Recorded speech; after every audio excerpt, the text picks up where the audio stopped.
Before we start this next episode, I would like to say we had some audio problems this time around.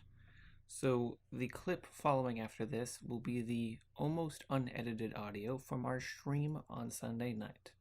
Sorry for the slightly poor audio, but we had to manage with what we had, and I hope you enjoy this episode.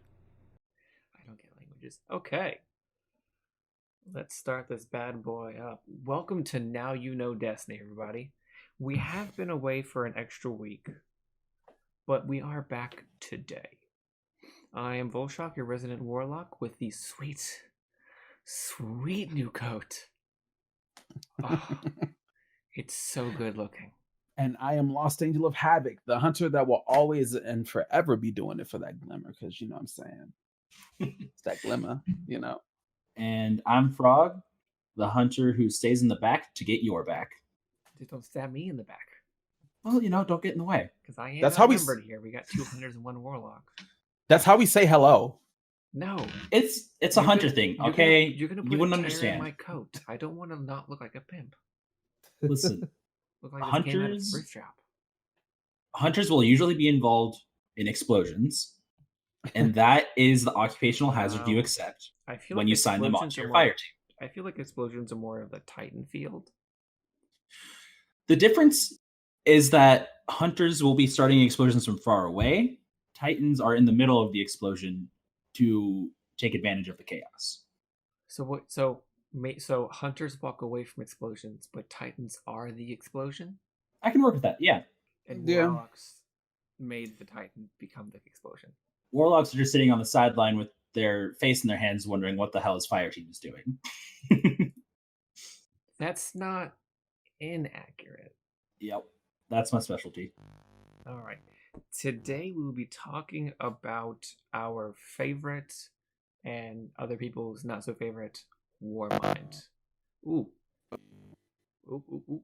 Okay. Hold Ooh. on. Let's backtrack for a second. You know what this sounds like? You know when you have like a power running through a speaker and Yes. you touch the jack and you've got that little feedback? Yes. That's almost what it sounds like. I wonder what's It's- different about his audio setup than it was before. Well, I'm sure he's always messing with it, upgrading it for his sweet new music. Hold on, I want to see if you say something Russian like with this weird audio. No, I don't hear any voice, so maybe just feedback. I could try a Russian accent for this episode. Huh. That didn't go well. We are doing our best here. Well, I don't know if we should continue or wait for him to sort his stuff out. Well, we could just continue our conversation from earlier, maybe, but I don't know if Our that's favorite, something we want to do. my favorite Metrovania games, or right before we started conversation, I was gonna say right before we started, but because that is related to the episode. it is related to the episode, and I mean, the unfortunate part about that is Havoc would likely have some helpful insight too, because this is a pretty big debate within the community. I mean, it's largely not a debate, in my opinion. I understand where Every you're single coming. person I have talked to who was well versed in the lore agrees with my point of view, and it is considered. Ooh, it's getting worse.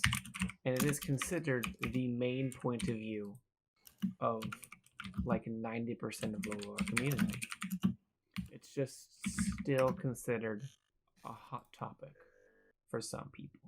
Yeah. That being said, a hot topic episode would be interesting for later on. Like the store or a chosen hot topic by the people. Chosen hot topic by the people. The store's not really my style, but He'll come back in a minute, and hopefully that will do it. Okay. I was gonna say it might have been some interesting background noise for our topic. I mean, it would be topical. It would be a topical background noise. Okay, anyways. Welcome to Now You Know Destiny. We are live. And the first part of our Rasputin topic, as with anything about a character, would be their origins. Frog, would you like to explain his origins? Well, Rasputin is an AI that's been around since the Golden Age. He was, it just hit me that we call it a he. Yes, And I because think everyone that else does. I was gonna say, I think that that comes from. I wouldn't say everything else. I think that really comes from Anna Bray. Yeah. Also, I believe in the old Ghost Dragon Russia cards, some of the other AIs and some of the people working in the Cosmodrome call have used the he pronoun for Rasputin. So it's like it's not rare for just one person to have it and they catch on. Is like I think they accepted him as he. All right. I mean, also, Rasputin was a man. The historical figure. Mm-hmm. And a good song. Rah, rah, Rasputin. I've just stuck in my head for the last 2 weeks. No. It's probably because you've been writing this for the last 2 weeks. Yeah. Probably. But no, Rasputin was created to maintain the logistics and everything of humanity's expansion into or out to our solar system. Yep. He had command over all communications, ships, and supplies related to colonies connected to Clovis Bray, and Clovis Bray held the first 5 spots on the forefront of. Clovis Bray was basically everything on the Golden Age. Basically everything. They were they had all of the frontrunner spots, and have we ever even heard of smaller companies or whatever that would be related to the expansion into our solar system? Because I can't think of anything. Have we ever heard of another company like Clovis Bray? The closest I believe is the Ishtar Collective on Venus, but I think they were more so a research division that did use a lot of Clovis Bray resources.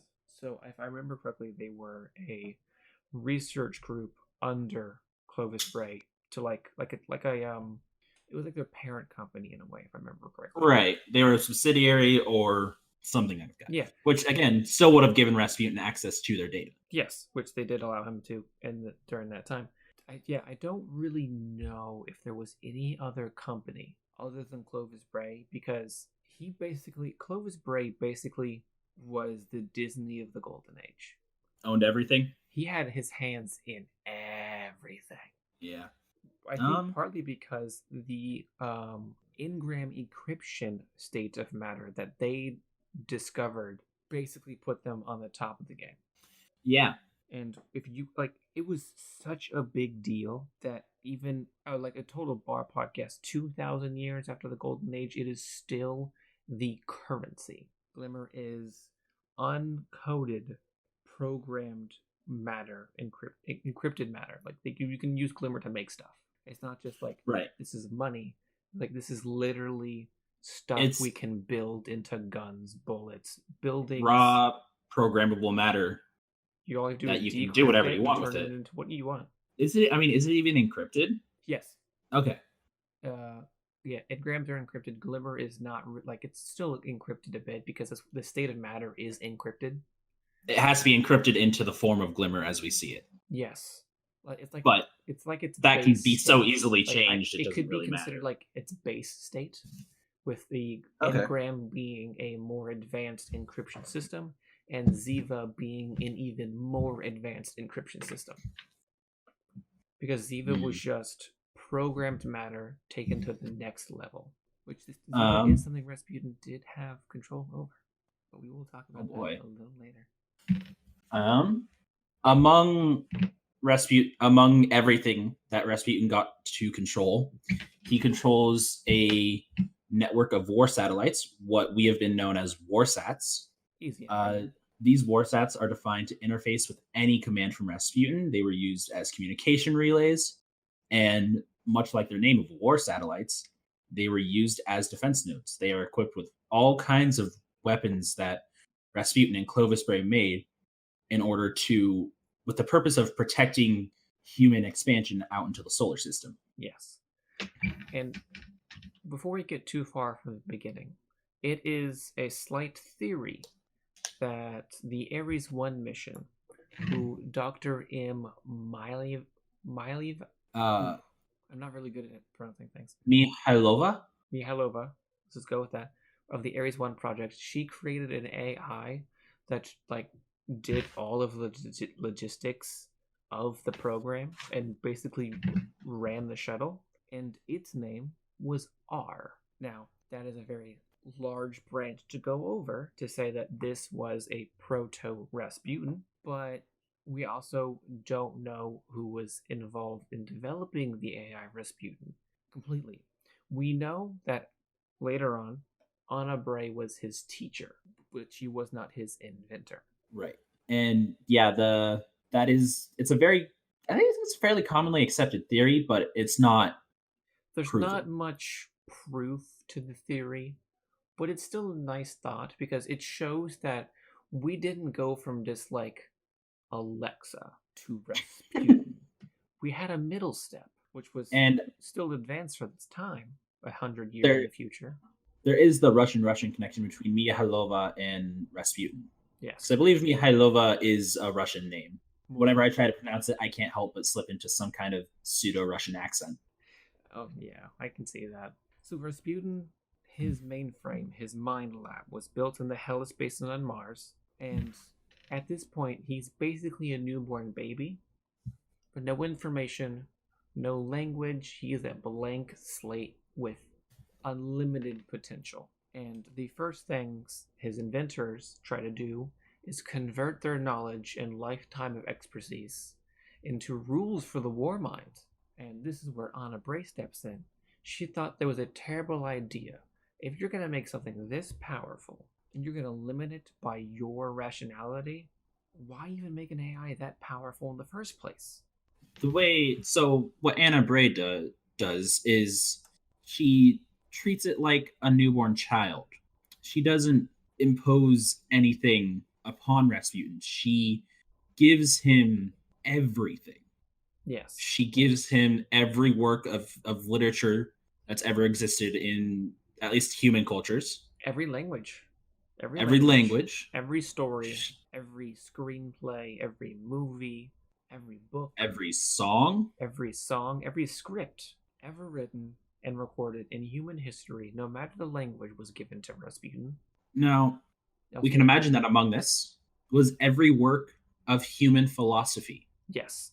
She made sure to give him philosophy. She gave him every work of philosophy to allow him to develop his own sense of morality. Yes. I'm just glad he wasn't a nihilist. We haven't seen. Let's just hope he's also not too much of a utilitarian.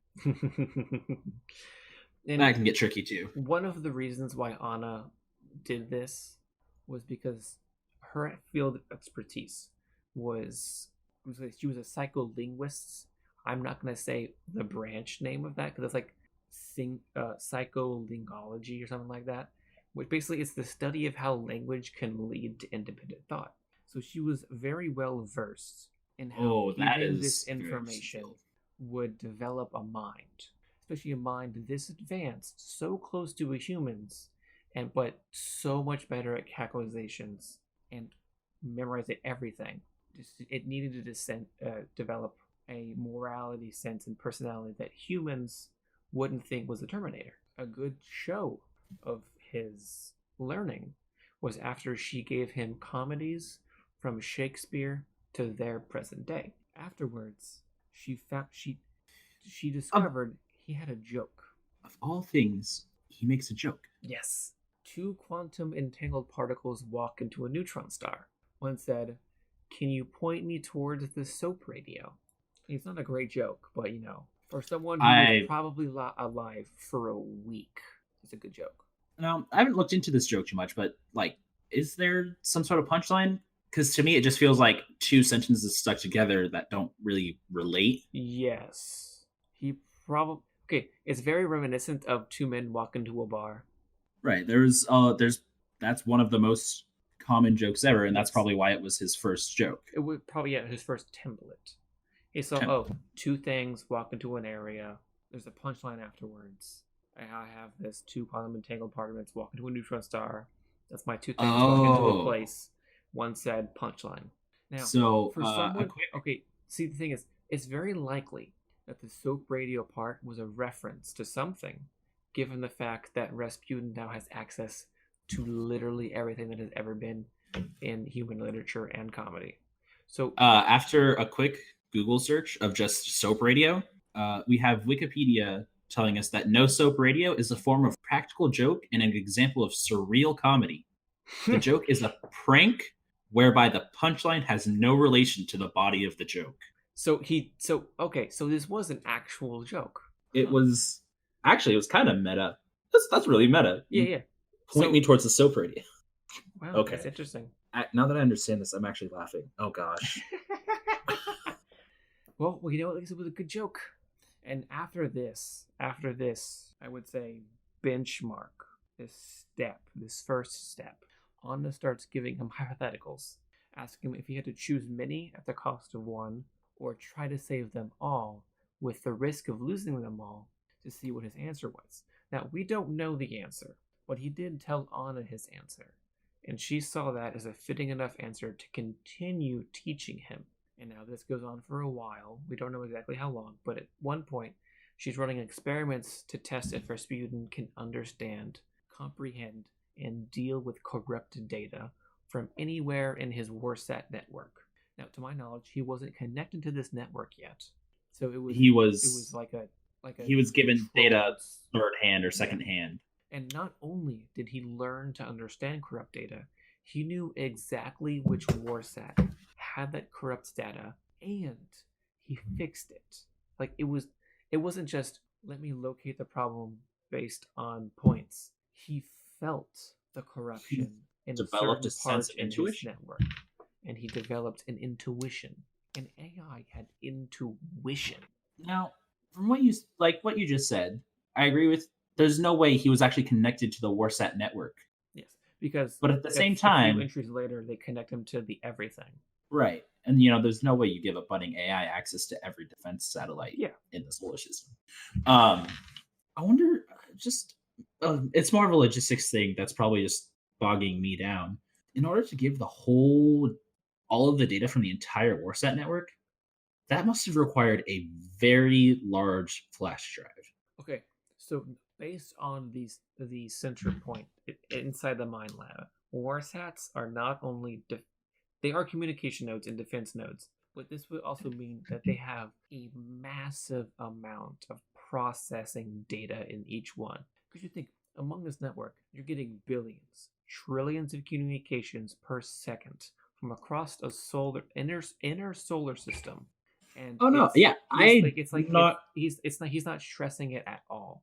So these Warsats are basically quantum supercomputers to us. Each one. Yeah. Just the size of that data files scares me. Anyway. Yeah. Well, you wouldn't even know what type of data file it would be. What kind of what it would contain. What it would. Maybe their compression coding is. I mean, obviously, what if they compression coded it into an engram and then Rasputin just. You know what? That is a wonderful system. Yeah, that is a wonderful rabbit hole to fall down. Because Transmat is not like a Guardian thing. Transmat existed in the Golden Age. It's a matter thing. Yes, it's not. It's very similar to teleporting. Mm-hmm. It's like they decrypt you, streamline you to a location, and then re-encrypt you. You know what? Yeah, that's an interesting rabbit hole to fall down. It is. Yes, there's Golden Age stuff is so interesting. There's so many ways to think it would work, but we have no clue because they just didn't give us the information. So now with this intuition in Rasputin, this knowledge, he is finally allowed to go online for the first time. And the first thing he does is he throws away every single communication protocol Anna created, and he made his own system-wide program. I mean, that's a little bit of slap in the face to Anna. I'm going back and forth here. A little bit. I agree. But also at the same time, I feel like it should have been expected. Because I mean, you created communication protocols based on your understanding of this super powerful self-realizing AI. But right. And you also gave this entity its own intelligence, its own way of thinking. and it looked at your stuff and like, you know what? You guys want to put me in charge of this? Sure. I'm gonna do it my way though. Yeah, it's very similar to like a head There we are. programmer in an area. He sets up the way he likes, or since he felt the network, it's more like since he was the entire network, it was just him doing treating the system like him and working it the way he is used to. Like, you know yourself the best, so you know how to do things your way, or you know your capabilities the best. So like Anna's protocols were thinking of the satellites as nodes that Rasputin could access, whereas when Rasputin was connected, it was more like they were extensions of himself, not separate, like Anna programmed it to be. More like a piece comfortable, of him. Like you're being told to wear a wool sweater, but you just put on a nice sweatshirt. Sweatshirts are good. Yes, they're great. Yeah. Anyways, and after this like system-wide change, he then begins upgrading war sets based on his own inventions. When I first read that amazed me. Think about it. This guy has been alive, let's say rough, like a really rough, good estimate, 2 months. Just because, one, if we borrow Halo's information processing of an AI, like Cortana, in the Halo Legends videos, Cortana says it took her 3 hours to process all human history, and that was in 2557. So you have a little over 3,000 to 4,000 years of human history across a system, outer systems. Takes her 3 hours. Now we assume that this Rasputin was built in the early 22nd century, and we also include every piece of literature and everything else in his processing time. A rough estimate of just that, I would say, is 2 days. This is a very a very large estimate. Like, it take him 2 full days to process all of this information added up across the time he was given it. And then you have one person probing, testing to see how he takes that information. And since it's such a big, powerful program, I would assume they would take some time. So 2 months is my rough estimate to when he goes online. Maybe longer, because it's also now 2 months between him being born to being online. Being born. Okay, and that I would call it. I feel like it should be more 2 months between Anna taking over, because the creators were like, well, testing things didn't work. Okay, I see. Right. So 4 months overall, 2 and 2. Yeah. It's very hard to put numbers to this, but it's like, let's just say, for example, it's 4 months. 4 months, this guy is born. He learns a lot, more than any human could ever learn in their lifetime or 2 lifetimes. And then he invents things to upgrade his network. To me, this is insane. It is. But I don't know. I feel like they should have expected it once he made his own. Once they saw that he made his own protocols, they should have expected that. You know what? This guy's got plans. True. It was also at this time that Anna realized she may have forgotten to teach Rasputin a variable characteristic: trust. She was worried that they trust him, but she doesn't know if he trusts humanity. Which I think is a valid thing, because in all of he was given all of human history, and a lot of human histories. Yes, it's a lot of war, but there's also a lot of compassionate moments. Like the reaction. It's a lot of both. Like the reaction of the entire world when they learned the Holocaust was a thing. Or right. The but with everything that he saw after 9/11 for everybody. With everything that he saw, it's even with all of human compassion, it's fair that he was hesitant still. Yes, it's a fair. That is fair. He saw so many points of humans discovering a great weapon and using it to hurt each other instead of protecting from outside threats. It is important that Rasputin did see that the Clovis Bray treated him like, what was it? They treated him. The Bray family shaped him to be an all-seeing savior. That's how we saw the Brays. Now, later on, when the Vanguard rolls around, he thought they wanted to use. He saw them as they wanted to use him as a weapon. But right now, he believed the Brays wanted him to save humanity, and it's luckily his base morality programming did have him protect humanity at all costs. Right. Do you think so? In that comes from his programming. Do you think it also came from everything that Anna taught him? I would hope so. I would hope because- so. Yes. But he also saw the need to change morality settings in the event where that base morality would compromise survivability. right. Like in super stressful environments, say for example, borrowing from from Freight Zero here, if you have a cruise ship that is sinking, two cruise ships that are sinking, and one of them has a mechanic to fix these ships. The ship that has the mechanic has 100 people, but the ship that has no mechanic has 500 people. Would you kill everyone in the first ship to get the mechanic to the second ship to save the most people? These are the kind of things Rasputin has to worry about. Right. Now, I feel like part of Bray's goals in building him was like, why would she have to choose? He's so powerful, he can do both. True. That's a simple case. And as we know in Destiny, there's always going to be a bigger, more extreme case that is not so easy to deal with. Let's just real quick run down the capabilities of Rasputin at this time, because he is, even though he's like new, he is so powerful, and we just got to put this in perspective to his capabilities, to what he can do, to what he can do to protect people. When you say he's new, when you think about it, he's arguably the oldest entity in the solar system almost. Why? Is it because AIs see time faster?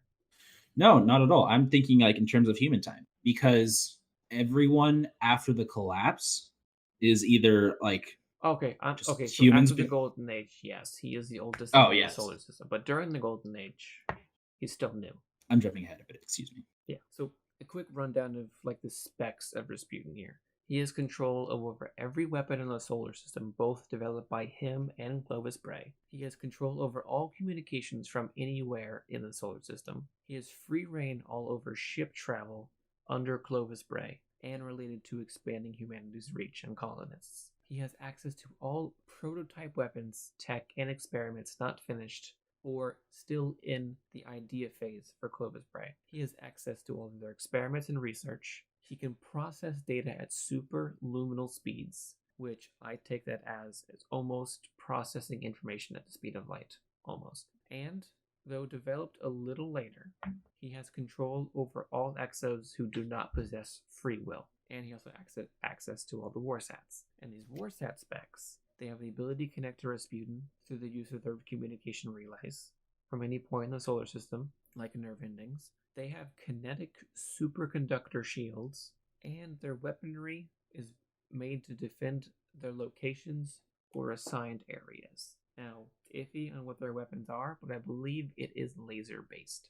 Likely. And it's interesting because they're designed to be defensive weapons, not offensive. But how would you defend something through destroying the thing that's trying to destroy your stuff? Like an escort mission. Right. You have to kill everything so your escort doesn't die. Or if you're like defending your ghosts while Shanks come in to shock it, you destroy it all before it gets there. Right. It just seems like there's an emphasis on going on the defensive instead of actively eliminating a threat before it's a threat or something like that. It looks like Rasputin is very much a love of the best defense is a good offense. Or Teddy Roosevelt's walk softly and carry a big stick. Mm-hmm. No one will attack you if they see you carrying around a loaded weapon and they got just like a knife. Right. Or in this case, no one's going to try to rise up if you have literally orbital weapons scattered across the solar system. Not that anyone would rebel, because it's the Golden Age. And I do hope we get more Golden Age history, because I like it. I love sci-fi future tech and stuff like that before a fall. Like quick tangent, like Titanfall 2. Yeah. It was so interesting. I wanted them to do more of that. Anyways, let's move on to the next step. With all of this access for Rasputin, it also meant he had access, and he was the main, I would say, coordinator of the Exodus project, which is, I would say, the largest project Rasputin was a part of. To our knowledge, at least. To our knowledge, it was to our knowledge, sure. And you can go. And the Exodus project, it was created to help and guide humanity as they colonize their solar system. And probably setting the goal at the solar system, but eventually go beyond. But they found many obstacles in order just expanding in their own solar system. But each ship was housed its own AI. A lot of Destiny players, are familiar with the failsafe AI in the Net Exodus Black. Yes. And these AIs, they were powerful, but they were not at Rasputin's level of power or intelligence. They didn't have. I would say they're akin to 343 Guilty Spark. They had personality, but they didn't really go outside the directive. Right. They had their directive, and I think they were given the best way to go about it per se, but they weren't free like Rasputin is. Yes. They were very much more what we would consider to be AI, while Rasputin Almost. would be more. In this case, it's like Rasputin is a person, and the AI is your smartphone. It has these tasks it's able to do. It does a lot of tasks in the background to make sure the smartphone doesn't explode, but it also will take input and do the input based on the input. It won't variate from that input task. Now, the Exodus Black project, as we know it, the Exodus project, as we know it, had 5 colony ships that they sent out. Yes, that we know of. The one we're familiar with, the Exodus Black, crashed on Nessus, and which is pretty far from its intended goal. Its final destination was Kepler 186, which is 582 light years away. They got to Nessus in the Kuiper Belt, at the edge of the solar system, not even a light year away. Yeah, I mean, none of them actually managed to really. Well, never mind. It didn't. It wasn't a successful project for many reasons. None of them being humanities. Yeah. We have the Exodus Blue, which was known to never even leave the shipyards. It is a, I would say, kind of loved Crucible map. It's not a bad map. It's not a good map. It's a map. Yeah. From Destiny 1. They haven't brought it back yet, to my knowledge. Is he back? I think so. He's back. Oh, hello. Ladies and gentlemen, LostAngel returns. Electric Boogaloo. You good there, man? I think so. Okay. I don't know what was going on, but everything seems to kind of be working normally, except for the fact that I have to pull songs into iTunes for it to work or whatever. But I guess we'll see. Weird. Okay, so just jump in when you feel the need. So I've been following things up until I got everything. Okay, we are at the Exodus project.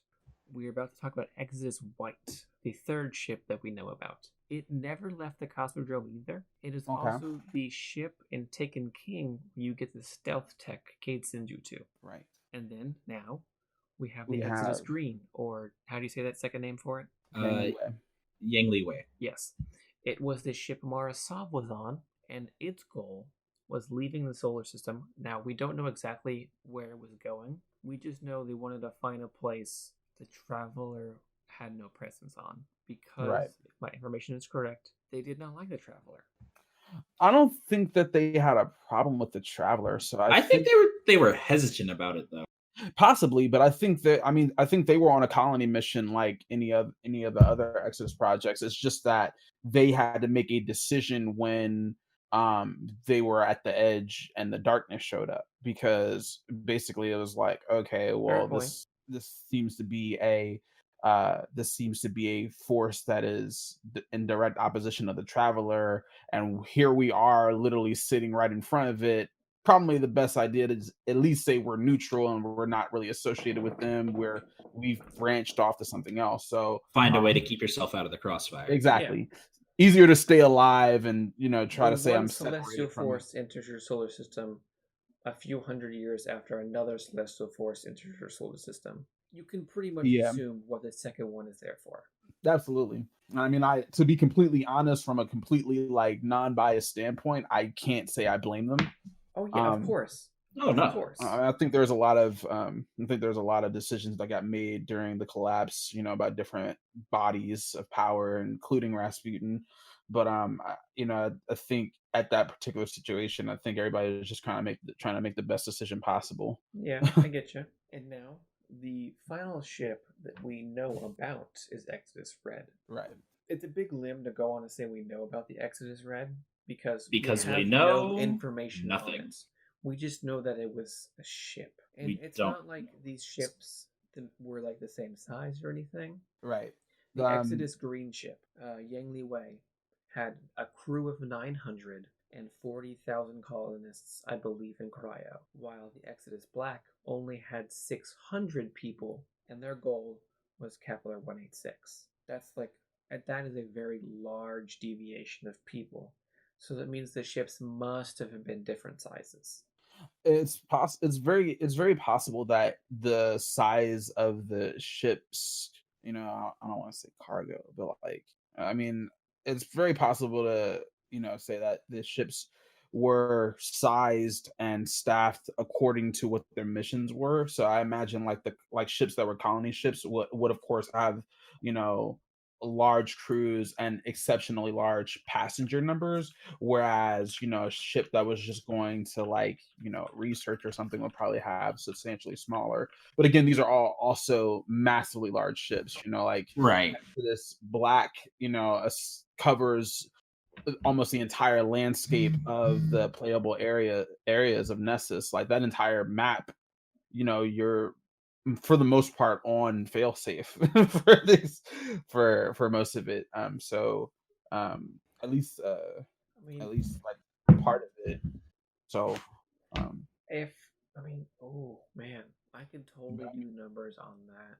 I mean, if you think about it, to put it in like, I guess, context of like mainstream media, you look at ships like the Starship Enterprise from Star Trek Next Generation and stuff like that. I mean, they had a fairly sizable crew, but they also had people that were just living their lives on the ship too. So I think that's the unique thing about science fiction in general, what I mean, when you're talking about like, ship sizes and, And I think one thing we have to consider is with the size of the ship and the number of people on them would be the probability of success of their mission. Like the Exodus Green with 40,000 civilians, we'll say, for lack of a better word. Well, if they wanted to populate an area, they wanted to make sure they had enough genetic diversity. Right. But you also you'd expect them to be going to an area where there's a high chance of survival for all of them. And so that leads me to think they could have had a set location. We just didn't know where the location was. Yeah. So that's why I would speculate that it was actually like within the solar system on one of the planets that was terraformed by the traveler on its arrival, somewhere that they knew would be hospitable and where they could create a living habitat. That might not necessarily be true, because at this moment we have a catalog of thousands of planets in different solar systems and their own Goldilocks zones, meaning we know places in the universe that have planets with Earth-like habitats. That's true. So there is a chance that one of them they went to was terraformed by the traveler, and coincidentally, but I would say they were going to an exoplanet that was hospitable. So this was the Exodus project, and Rasputin's role in this was the management of the ships. He helped create, build, and supply these ships with everything they needed. One of the supplies being Ziva. Each Exodus ship was outfitted with Ziva because at the time it was the best idea. You're going to have these people go to unbuilt moons, planets, centaurs, plutoids, and you wanted to give them something that you knew for sure can build them facilities. It was a technology that could build them anywhere from a tool to a house, yes, to, like you were saying, a massive production facility. Ziva could become a screwdriver or a warp drive. That's the power of it, and that's what they needed for these colony ships. They're also outfitted with tons of food, tons of tech, anything they needed to make sure that their landing and survival was a success. I don't know if there were weapons on these ships. There were. They ran. Okay, in the events they encounter an alien. Yeah. So to speak to the weapon issue, it's sort of confirmed at least the Yang Liwei was confirmed to have weapons because Rasputin when shit started to hit the fan, excuse my French, in the collapse and Rasputin was kind of gathering his defenses, one of the things he did was he reached out to the Yang Liwei. I'm not sure if he reached out to other Exodus ships, but I imagine he would have. But he reached out to it, and then, and I guess to summarize, he basically was like, "Yeah, I need to have control over your ship's weapons if you don't mind." Um, I, I, from my understanding of the lore, I don't think that he had complete 100% access to the colony ships in terms of being able to just take control.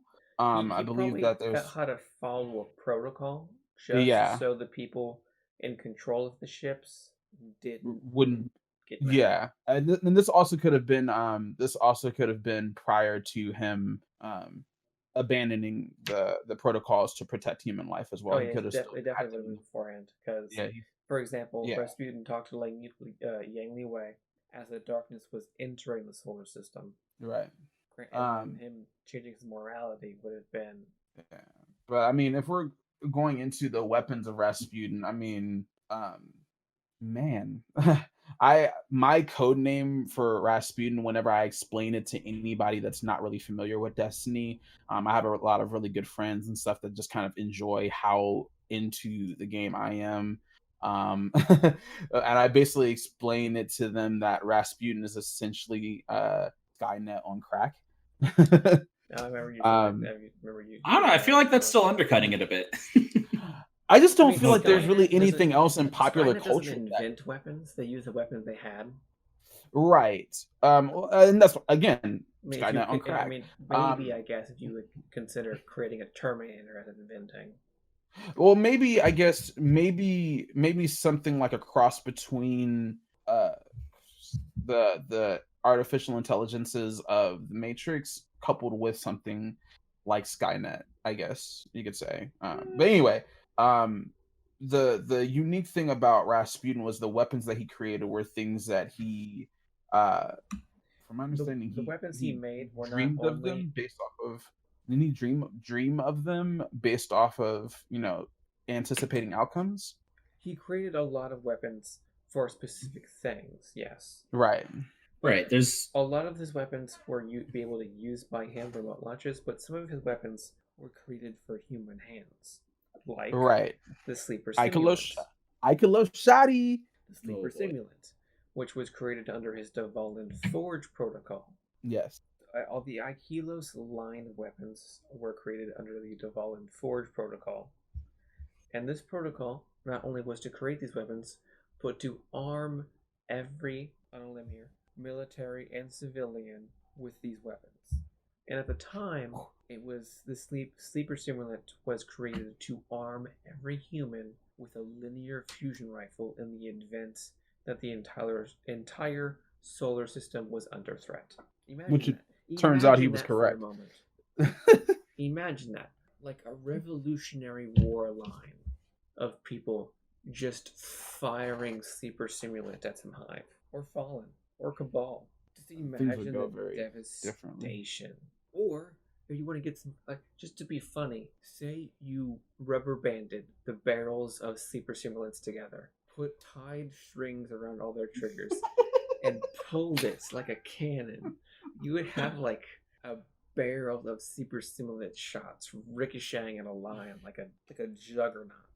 Oh my god. You know, I am a bit curious about the ricochet part because that feels dangerous for civilians to use. The ricochet is well, it was deadly. Well, it was. I'd say it's not necessarily for just your run of the mill human. I think it was more so like for trained military personnel. Yeah. Or and I mean, Also, perhaps I would like to point maybe out that yes, Guardians have died by accidental sleeper shots, but I would also like to point out that a lot of those kills were purposeful trick shots. except for mine. Also, don't I shoot am your a potato. sleeper in a bubble. Just don't do it. I've done that in VOG. Just don't. Okay. So these Achilles weapons were one of his weapons created for humanity. The Valkyrie, on the other hand, kind of for people to use, but the way I have always seen the Valkyrie was it's one of his orbital strike weapons, like in G.I. Joe, where they get rid of nukes and have kinetic orbital drop weapons, where something like the Owl. Gravity do it by itself. Something like Owl. I don't know what that is. The orbital weapons lance set, which was literally just dropping like a giant titanium rod from the sky. Yeah, it's exactly what the G.I. Joe 2 weapon was. You drop a high density object, not guided or anything, but you do the math that based on rotation of the Earth and everything, that if you drop it, it lands on your target. The impact of that would be immense. Now you combine that with Warmind capabilities and weird red glowy explosive powers. Yeah, that'd be a very good orbital weapon. Can we sidebar for a second and just talk about how amazing the design of Rasputin's weapons are? Oh, the aesthetic? Yeah, the aesthetic to me is just amazing. My god. I don't like the warlock cloak, but everything else, it's great. Yeah, just the aesthetic of Rasputin it gives you a armor. Very 70s, 80s space race heat shield look. Yes.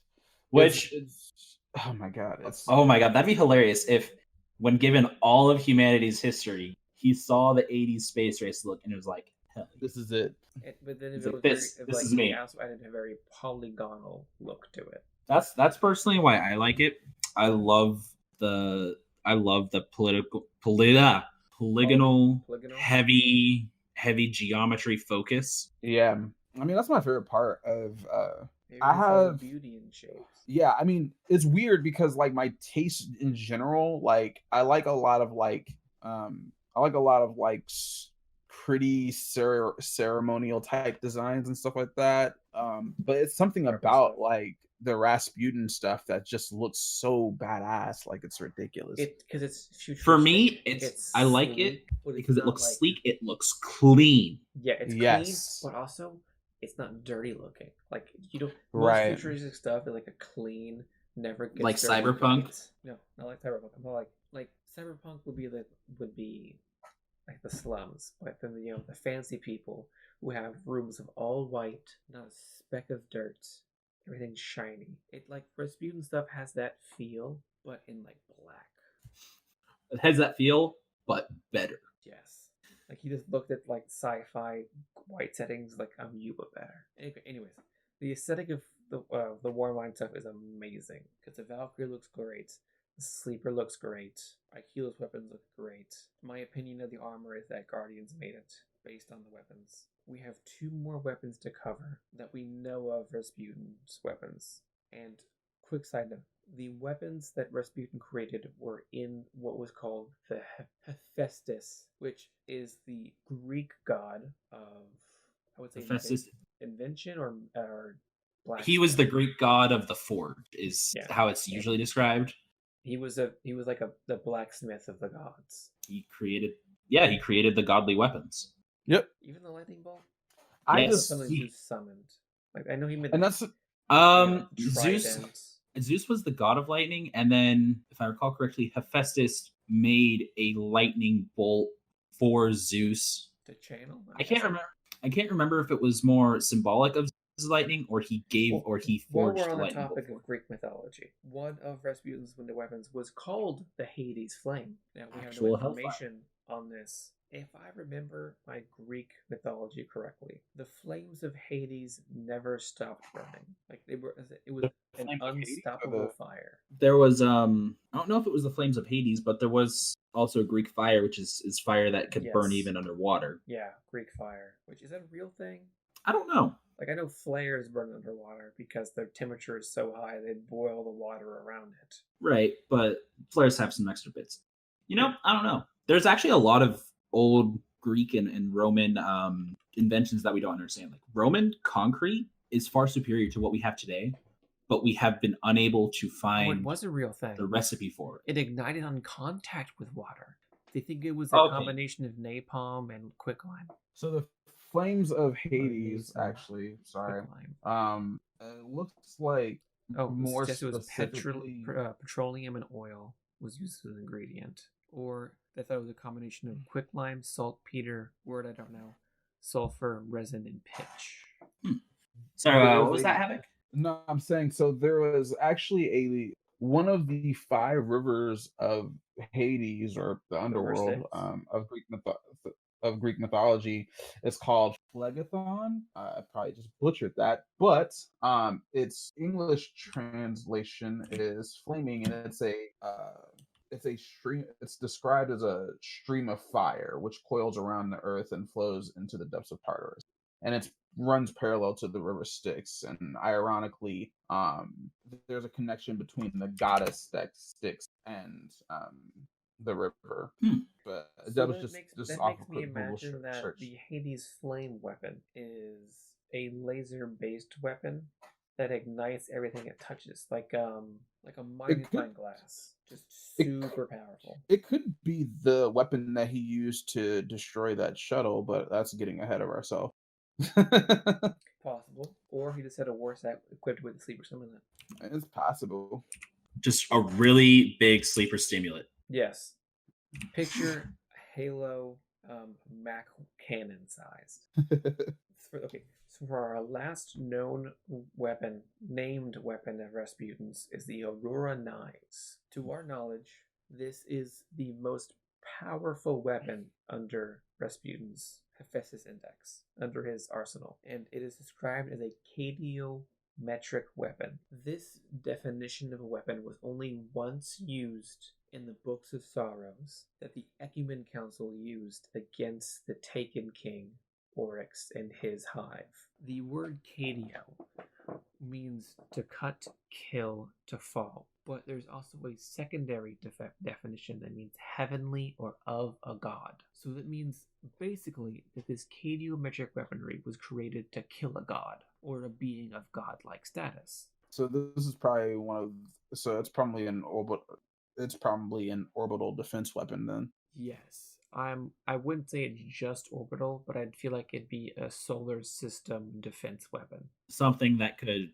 create an attack on the scale of a whole solar system, or at least if a single entity or an army arrived of such great power and devastation that it threatened the entire solar system just by existing, Rasputin would allow cadiometric weaponry to be used to try and decimate this massive. Now, we will end here at the moment and come back next episode to talk about the collapse and further exploits of the Rasputin, of Rasputin, not of the Rasputin. And we will talk about then the somewhat still debated actions of Rasputin during the collapse.